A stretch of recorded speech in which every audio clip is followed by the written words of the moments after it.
Every year, from June to September, there are lots of new students coming to UEA to start a new life. However, settling down is not always easy, especially for the international students. Life here is totally different from their home country. Apart from doing their courses and homework, they also need time to go out and have fun. I think Norwich is boring, so I often go to London. I have no car, so it's inconvenient to travel. A former UEA student decided to help the newcomers to solve the problem. I'm Sue. After I finished my master degree, brand leadership here at Norwich Business School, I have decided to stay in Norwich. I love this city and explore it a lot, both the city center and the surroundings. I often hear that international students are complaining about how bored they are studying here. But in fact, I think they do not really go out and get connections with the city and with the local people here. So I think there's a gap. International students wish to make the most out of their time abroad, but as we all know, that things are not always fully accessible for foreigner students, especially at the beginning. So what I want to build is an information and activity-based network where we pull the things all together, online and offline, sharing experience, providing the opportunities so that students can use to live here more smoothly, enjoy it, and learn to appreciate local lifestyle.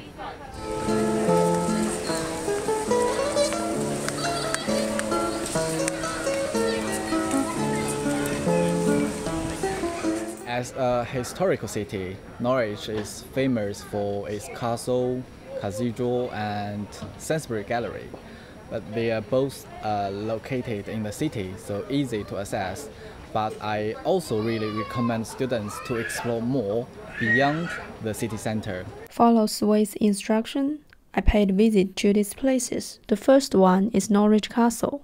Norwich Castle, the actual castle keep, was built over a 25-year period between about 1095 and 1120, probably within the remains of an earlier Norman motte and bailey. And originally the intention of the castle keep was as a command and control centre, a royal fortified palace the Norman kings really would have needed in East Anglia. And it remained a royal fortified palace for about 200 years, but by the 1300s I think that the old castle was past its sell-by date. Old, cold, architecture, everything was moving on. By the 1300s they were keeping prisoners in the complex, and that prison existed in a variety of different forms right through until the late 19th century. And by 1894 Norwich Castle was a museum. We've got all the different galleries, we've got bird galleries, we've got the animal galleries, we've got the picture galleries where we're standing now, 18th century paintings, but we also have temporary exhibitions of art, modern art, Victorian. We've got ancient Roman, Anglo-Saxon, Viking. The pictures in here have gradually been collected over the last several hundred years. So you've got the 18th century pictures here, you've got the Victorian pictures next door. The Roman gallery, the Boudica gallery, tells the story of the Roman occupation here 2,000 years ago, and it tells something of our local hero, the warrior queen of the Iceni, Boudica, who rose up against the Romans in about the year AD 61.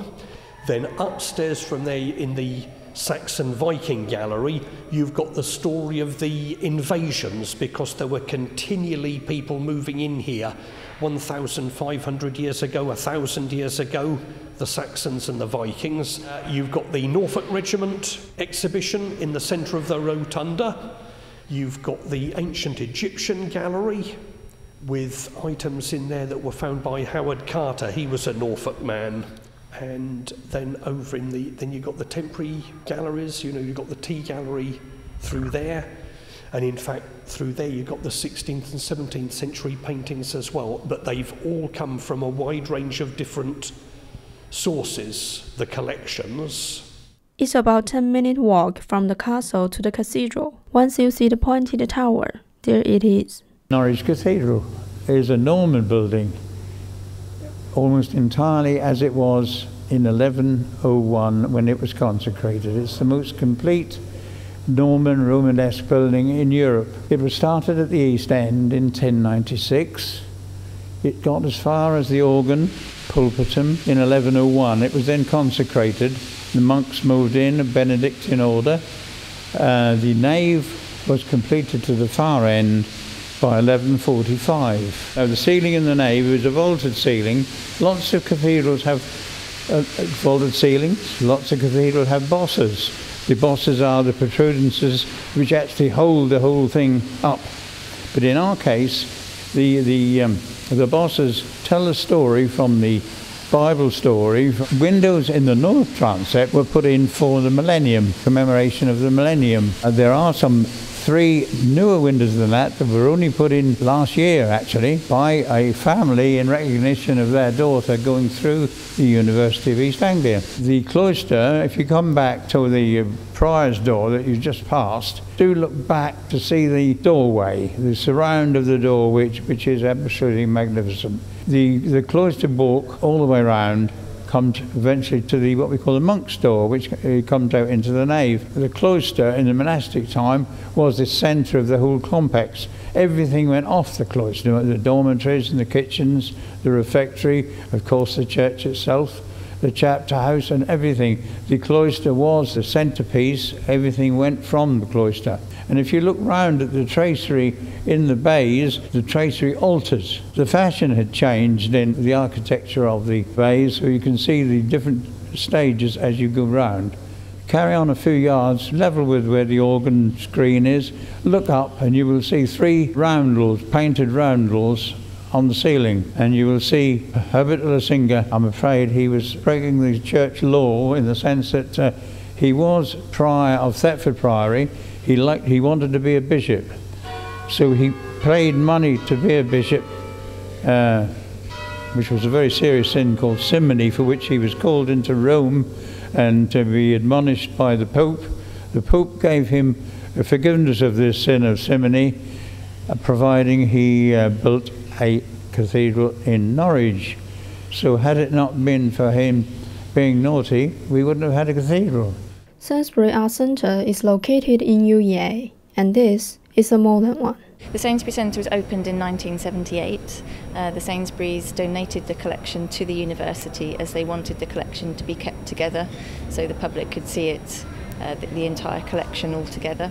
And the centre was built by Norman Foster and opened in 1978. It was Norman Foster's first public building, and he was commissioned by the Sainsburys especially to house their collection in. We have on the ground floor where we are at the moment, we have the Sainsbury collection. This is always free to the public and will always be free. We have special exhibitions. We've got a lovely big area downstairs which is 3 large galleries, and we have temporary exhibitions downstairs. Recently we had the Francis Bacon and the Masters collection with lots of pieces from the Hermitage in Russia. And our next exhibition is a really exciting one. It's come from the Barbican in London, and it's called Magnificent Obsessions, and this is artists' own collections of different pieces of work. So we've got Damien Hirst, Andy Warhol and Peter Blake, amongst others, all with their own collections of works and some of their own pieces as well with the collection. The Marvel movie Avenger 2 was filmed here. People certainly who may not have originally sort of come here have been their interest has been piqued, so they've come along to see what that's all about, and we can show them where some of the filming was done. The Modern Life Cafe, which is a fantastic restaurant, was one of the areas that they did a lot of filming in, so that's really nice to be able to get the visitors down and have a look when they may not have come otherwise. The Sainsbury Centre is more than a gallery. It's a good place for leisure time. The area is a really nice area to come and relax. If you've got a family, we're very, very family oriented. We've got free guided tours that you can come along if you've got small children. We have activity trails in the holidays as well. You can come and just relax and enjoy the space. You can either come and enjoy the artwork, which is what we're here for predominantly, like I say, see the free collections or our special exhibitions, which are really exciting. Or you can just come and use the cafe areas, sit down, have a coffee, and use it as a sort of space to be with your friends, a social space. More detailed information for the newcomers was given by Visit Norwich. I think one of the first things I always recommend to anyone visiting Norwich for the first time is to take a walking tour. These are organised by the Tourist Information Centre at the Forum, and they consist of 90 minutes walking around Norwich. There are several themed tours that you can take, but the most popular is called the City of Centuries. The guides are fantastic, they tell a great story, and you really get to orientate yourself around the city and know where things are. So that's what I recommend to begin with. It's really good fun. Secondly, I would suggest go to the Museum of Norwich at the Bridewell, which is in Bridewell Alley in the Norwich Lanes. It's a bijou small museum that's recently had a refurbishment. It's very hands-on, so there's lots of things to do, lots of things to read, and it tells the story of Norwich, its manufacturing and the people that made it the city that it is today. So very fascinating thing to do.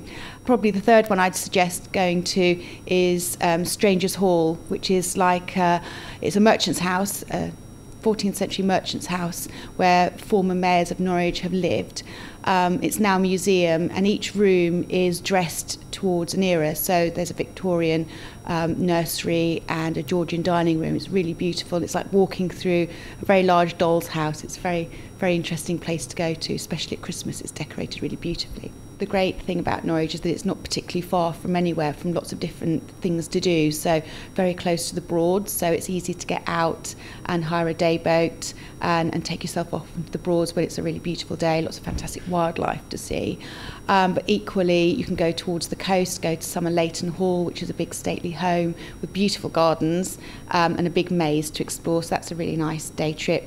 And Fritton Lake, which is next door, it's on the same establishment, and there's a big lake and you can go boating there and take nice walks. There's a nice pub. And then Holcombe Hall would be my other suggestion, which is a big, again, stately home in North Norfolk with an absolutely superb beach. So, and again, another great place to go at Christmas. They decorate the hall beautifully, so it's a nice day out. Then there are lots of attractions as well. So places like in Cromer, Amazona Zoo, which is a zoo with South American animals. That's very pretty and attractive.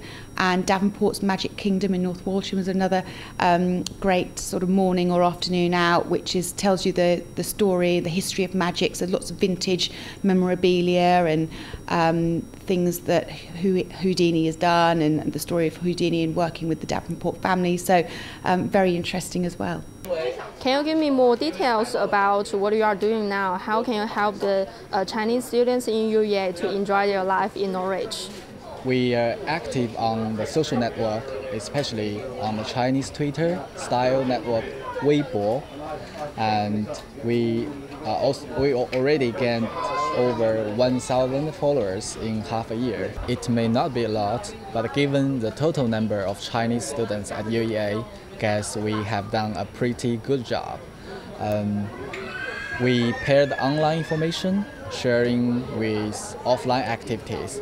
We organize trips to places like in Norfolk and Suffolk, where students may not have easy access themselves due to the issues like transportation. So students can get to discover the unknown features about Norwich, and that is a fun process, I think. And we can talk to them as well to find out their true needs. For now, we are organizing our research trips to Moston Village to see the seals, and then visit to Holcombe Hall. This trip starts early in the morning. The students seem to be excited, but Siwei has something to worry about. We have organized a trip to see the sales before, which ended really well, and students all enjoyed it. But the process was really difficult, and we are not a travel agent, so we have to book coaches to go to the Moston Village and then take one of the boat trips there to see the sales. And the first two boat trips we booked got cancelled because of the terrible windy weather. But we were very happy when we finally made it the third time, and really appreciated students who did not give up on us and signed up with us all those 3 times. We went to see the seals this morning, and the weather was fantastic. And I think that all of us enjoyed the seal trips with Bean's boat trip. And now we're just at the front of the Holkham Hall, and this is the second part of our trip. I hope that everyone could enjoy their trip today. As it is promoted, Norwich is a fine city, quiet and peaceful, small but beautiful. There are more pretty and interesting things waiting to be discovered.